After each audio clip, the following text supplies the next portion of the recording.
অঘোষিত ফাইনালে আবাহনীর কাছে পাত্তা পেল না মোহামেডান। প্রতিদ্বন্দ্বীদের ৬ উইকেটে হারিয়ে ঢাকা প্রিমিয়ার লিগে হ্যাট্রিক শিরোপা ঘরে তুলল আবাহনী। মিরপুরে সুপার লিগের শেষ ম্যাচে মোহামেডানের দেয়া ২৪১ রানের টার্গেট ৪ উইকেট হারিয়ে টপকে যায় আকাশী নীলরা। মনির হোসেন খানের রিপোর্ট। ঢাকা প্রিমিয়ার ক্রিকেট লিগে খেলে ১২ দল, শেষ পর্যন্ত শিরোপা জেতে আবাহনী। এবার হয়নি এর ব্যতিক্রম। শেষ ম্যাচের আগে মাঠের বাইরে কথার লড়াই, যে লড়াইয়ে ছিল না আবাহনী।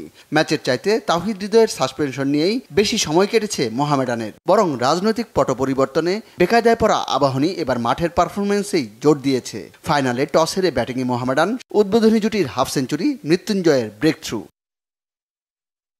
সাদা-কালো ভারপ্রাপ্ত অধিনায়ক রনি তালুকদারের ৫ রানের আক্ষেপ, ৪৫-এ থেমে হাতছাড়া হয়েছে 50।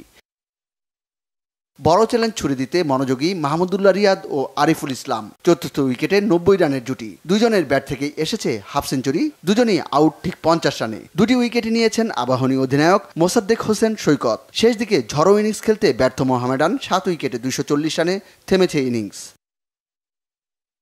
ব্যাটিংয়ে নেমেই সাজঘরের পথ ধরেছেন আবাহনী ওপেনার শাহরিয়ার কমল। ইনফর্ম পারভেজ ইমন ও জিসান আলমের ৫৬ রানের জুটি। মাত্র ৩ রানের জন্য লিগে ৮০০ রানের ল্যান্ডমার্ক ছোঁয়া হয়নি ইমনের। ফাইনালে আউট হয়েছেন ২৮ রানে, ৭৩ রানে পড়েছে তৃতীয় উইকেট। আবাহনীকে কিছুটা ট্র্যাকে ফিরিয়েছেন জিসান আলম। লিগ জুড়ে অধারাবাহিক, তবে ফাইনাল মঞ্চে হাসল তার ব্যাট। ৫৫ রান করে হয়েছেন নাসুমের দ্বিতীয় শিকার। জিসানের বিদায়ে কিছুটা দুশ্চিন্তায় আবাহনী। ১০৮ রানে ৪ উইকেট নেই, পাড়ি দিতে হবে অর্ধেকেরও বেশি পথ। উইকেটে এসেই অধিনায়ক মোসাদ্দেক হোসেন সৈকতের পাল্টা আক্রমণ। অভিজ্ঞ মোহাম্মদ মিথুনের কাঁধে কাঁধ মিলিয়ে হাল ধরলেন ইনিংসের। একটু একটু করে কাটল সংখ্যা ১৩৫ রানের অবিচ্ছিন্ন জুটি। সৈকতের ব্যাটে ৬৫ বলে অপরাজিত ৭৮, মিথুনের হারনামানা ৬৬। রেকর্ড ২৪ বার প্রিমিয়ার লিগের শিরোপা জায়গা পেল আবাহনীর শোকেসে। মনির হোসেন খান, বাংলা ভিশন, ঢাকা।